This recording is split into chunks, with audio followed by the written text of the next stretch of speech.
સરકાર વિકસિત ભારત યાત્રા કાઢી રહી છે, પણ આઝાદીના 77 વર્ષ પછી પણ સોનગઢ તાલુકાનું આ ગામ કે જ્યાં તાપી અને ડાંગ જિલ્લાની બોર્ડર પર આવેલું છે તે વિકાસથી વંચિત છે। 15 વર્ષ પહેલા અહીં રસ્તા બન્યા હતા, ત્યાર પછી રસ્તા પણ બન્યા નથી।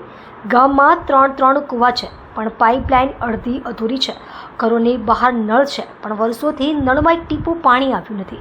કદાચ વાસ્મોના અધિકારીઓના ખિસ્સામાં પાણી ભરાઈ ગયું કે શું, તેની તપાસ કરવી પડશે।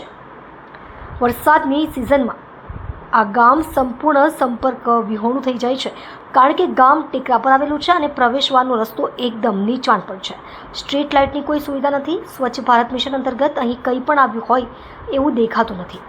અહીંના બાળકો કે યુવાઓ ભણી ગણીને આગળ વધે તે માટે લાઇબ્રેરી કે પોલીસની તૈયારી કરવા માટેના ગ્રાઉન્ડ જેવું તો કંઈ છે જ નહીં, તો બીજી સુવિધાઓના નામે પણ મીંડું જ છે। ફોટા ગ્રામ પંચાયતમાં આવતા આ ગામની વિશેષતાની વાત કરીએ તો સોનગઢ તાલુકા પંચાયતના પ્રમુખ આ જ ગ્રામ પંચાયતમાંથી આવે છે। તેમની જ આ તાલુકા પંચાયત સીટ છે, એટલે કે દીવા તળે જ અંધારું છે। ગામમાં જે બાળકો હતા તે યુવાન થઈ ગયા અને એમના પણ છોકરા થઈ ગયા, પણ આજ સુધી એમણે ગામમાં નવો રસ્તો બનતા જોયો નથી। સરપંચો આવ્યા અને ગયા, તાલુકા પંચાયત અને જિલ્લા પંચાયતના સભ્યો પણ બદલાતા રહ્યા। ધારાસભ્યો અને સાંસદ સભ્યો માત્ર મત માંગવા આવે છે અને પછી 5 વર્ષ દેખાતા પણ નથી। પણ તલાટીને કેમ આ ગામને કરુણ સ્થિતિ દેખાતી નથી કે પછી તેઓ setting.com વ્યસ્ત થઈ ગયા છે, એની પણ તપાસ થવી જોઈએ। અહીં સવાલો એ ઊભા થાય છે કે પાછલા 15 વર્ષમાં કેમ આ ગામમાં રસ્તાના કામો ન થયા। વરસાદની સિઝનમાં ગામ સંપૂર્ણ વિહોણું થયું અને કોઈને મેડિકલ ઇમરજન્સી ઊભી થઈ તો શું ગામમાં 108 પહોંચી શકશે ખરી? આપને આખું ગામ જ્યારે ચોમાસાના પાણીના કારણે સંપર્ક વિહોણ થઈ જાય છે તો ગામના બાળકો સ્કૂલે ભણવા કેવી રીતે જાય છે? શું આ ગામમાં પાછલા 15 વર્ષથી કોઈ વિકાસના કામો પાસ જ નથી થયા? પાછલા 15 વર્ષમાં આ ગામ માટે કેટલી ગ્રાન્ટ ફાળવવામાં આવી? આ 3 કૂવા જે બનાવવામાં આવ્યો એનું એસ્ટિમેટ કેટલું હતું અને એના એસ્ટિમેટમાં શું ઘરો સુધી પાણી પહોંચાડવાની જવાબદારી હતી કે નહીં? કઈ એજન્સીએ કામ કર્યું? કોની સહીથી બોલો પાસ કરવામાં આવ્યા? આ ગામની આવી કરણ સ્થિતિ માટે જવાબદાર કોણ? તાલુકા પંચાયત તલાટી, પ્રમુખ તલાટી અને તાલુકા વિકાસ અધિકારી આ ગામની સ્થિતિ વિશે શું કહે છે? અને આ ગામમાં સોનાના દરવાજાવાળું ટોયલેટ બનાવવામાં આવ્યા હતા કે રાતોરાત તેના દરવાજા કોઈ ચોરી ગયું? સોનાના દરવાજાવાળું ટોયલેટ વિશે જાણો આવતા એપિસોડમાં। ડૉક્ટર બિંદેશ્વરી શાહ, તાપી। જી, આપનું નામ? મારું નામ દામુભાઈ ગામી, ગામનું નામ? પહાડદા। દામુભાઈ, આ પહાડદા ગામમાં જે વિવિધ સમસ્યાઓ છે તે અંગે આપ શું કહેશો? આ પહાડદા ગામ આમ જોવા જઈએ તો આઝાદીના 77 વર્ષ થઈ ગયા હોવા છતાં ગામના અંદર કોઈ વિકાસ જેવું કંઈ દેખાતો નથી અને વિકાસમાં જે છે તે કામ થયા છે તે પણ અધૂરા છે। અને એમાં રોડ રસ્તામાં તો લગભગ હું 11-12માં તાલુકા પંચાયત સદસ્યમાં ચૂંટાયો હતો, ત્યારે મેં જે ગામ માટે માગણી કરી હતી, આખા તાલુકા પંચાયત મલંગદે વિસ્તારમાં જેટલા રસ્તા થયા હતા તે રસ્તા અત્યારે હાલમાં 15 વર્ષ જેવા થવા આવ્યા છે, પણ આ 15 વર્ષ પૂરા થયા છતાં પણ એક બી રોડ રસ્તાની રિપેરિંગ પેચ મારવામાં આવ્યું નથી। એટલે 15 વર્ષ પહેલા રસ્તા બન્યા પછી બન્યા નથી? કચ્છું પેચ કે હવે રસ્તો જ નથી બન્યો, મતલબમાં નવો રસ્તો જેવા જ નથી મળ્યો અમને। ચોમાસામાં તમે જ્યારે કોઈ 108 બોલાવવાની હોય કે નાની મોટી 2 વ્હીલર 4 વ્હીલર કાઢવાની તો શું હાલત થાય? તો અમારે તો જાતે બધું આ પોતાના પ્રાઇવેટ વાહન લઈને અમારે જ્યાં સારો રસ્તો હોય ત્યાં પહોંચાડવું પડે 108 માટે। તો શું કહેશો, કેમ વિકાસ નથી પહોંચ્યો? કારણ શું રહી ગયું? તો અમે સરકારનો કે અમે જે કઈ આ પહાડદા ગામના અમે લોકોએ શું ગુનો કર્યો છે કે અમારી સુધી આ વિકાસના નામે ખાલી મીંડું જ દેખાય છે? કે આ જે કઈ આજે અમારા આ મીડિયા મારફતે અમે સરકારને એવું જાણવા માંગીએ છીએ, કહીએ છીએ કે તમે આવીને અહીં જુઓ તો તમને ખબર પડે કે આ પહાડદા ગામનો કઈ રીતે વિકાસ થયો છે। અને અત્યારે મોટા મોટા કુવાઓ બનાવવામાં આવ્યા છે। મારા અંદાજ પ્રમાણે 3 કુવા બનાવ્યા, 3 કુવામાં મોટર નાખ્યા પછી એના કઈ પાઇપલાઇન થઈ નથી અને ઘર સુધી હજુ સુધી નળમાં પાણી આવ્યું નથી। તો આટલી બધી દયનીય સ્થિતિમાં તમે કેવી રીતે જીવો છો ગામમાં? આટલી બધી દયનીય સ્થિતિ તો હું મીડિયા મારફતે સરકારને એવું કહેવા માંગીશ કે અમે પોતે જાતે આજે લોકો ખેતરમાં કામ કરવા જાય કે પાણી ભરવા જાય કે છોકરાઓને સ્કૂલે મૂકવા માટે જાય કે પછી ઘરનું કામ કરે બહેનો. આવી રીતે આ રોડ રસ્તાનો ખતરો હોવાથી આ અત્યારે હાલમાં બાજુમાં નદી ખૂબ જ પાણી જ્યારે વરસાદમાં વધારે આવે તો અમારા છાતી જેટલો પૂર જતો હોય.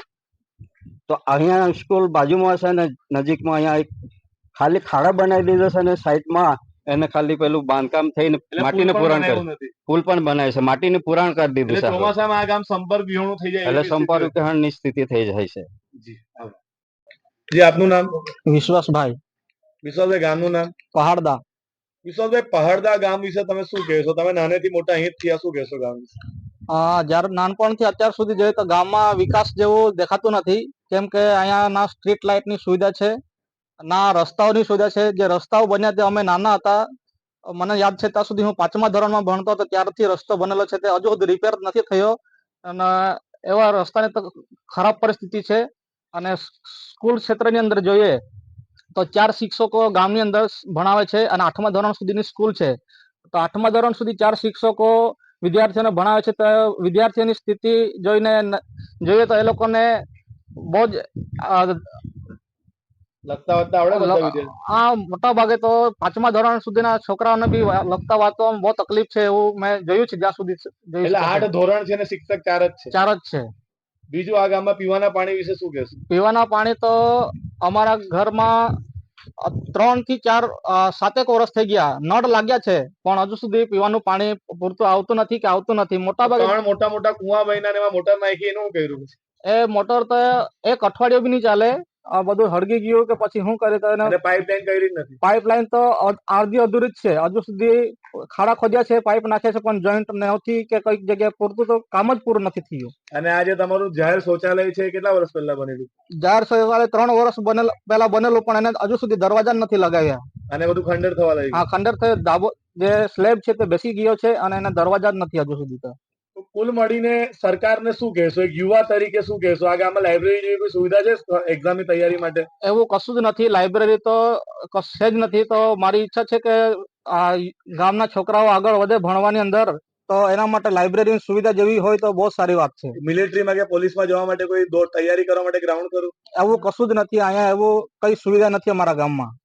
તો શું કહેશો? સરકારે તમારી સાથે આટલો બધો અન્યાય કર્યો તે અંગે શું કહેશો? તો અમે શું, અમારા ગામનો શું વાંક છે કે અમારો શું વાંક છે કે જે અમને આઝાદીના આટલા વર્ષ છતાં પણ અમને આવા બધા જે પ્રાથમિક વિકાસો છે એનાથી અમને વંચિત રાખવામાં આવ્યા છે.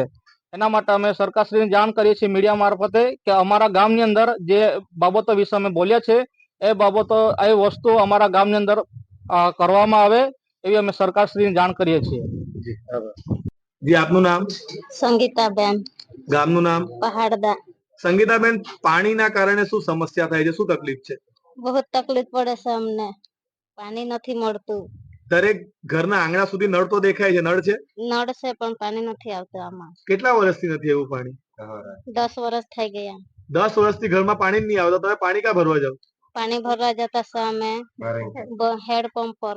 હેન્ડપંપ પર? બેન, તમે હેન્ડપંપ પર પાણી ભરવા જાઓ એના કારણે કઈ કઈ તકલીફ થાય? ઢોર ઢાકરને પાણી પીવડાવવામાં કે બાળકોને સ્કૂલ મોકલવામાં કે કપડાં ધોવામાં, વાસણ ઘસવામાં શું તકલીફ થાય? બધી જ તકલીફ પડે છે અમને. વાસણ ઘસવા, કપડા ધોવા, બાળકોને નાવ ધો કરવા, બહુ તકલીફ પડતી છે અમને. તો તમે સરકારને શું કહેશો? સરકારને આટલી જ વિનંતી છે કે અમને પાણીની જરૂરિયાત વ્યવસ્થા કરી આપો. જી બેન, આભાર. જી આપનું નામ? દાનિયેલ ગામિત. દાનિયેલભાઈ, આજ ગામમાં મોટા થયા જનઈમાં તમે, હાજી સર. શું કહેશો આ ગામ વિશે, પહાડદા વિશે?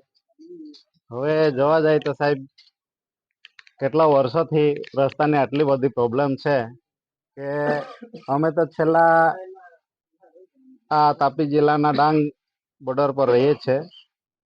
રસ્તો તો એટલો જ ખરાબ છે કે બાઇક પર બી જવામાં તકલીફ પડે છે. 4 વ્હીલ તો જેમ તેમ કરીને નીકળે છે. 108 આવે? 108 આવે એ બી જેમ તેમ રસ્તા પર સુધી અમારે પેશન્ટ પહોંચાડવો પડે. રસ્તાની કઈ સુવિધા બરાબર નથી. અને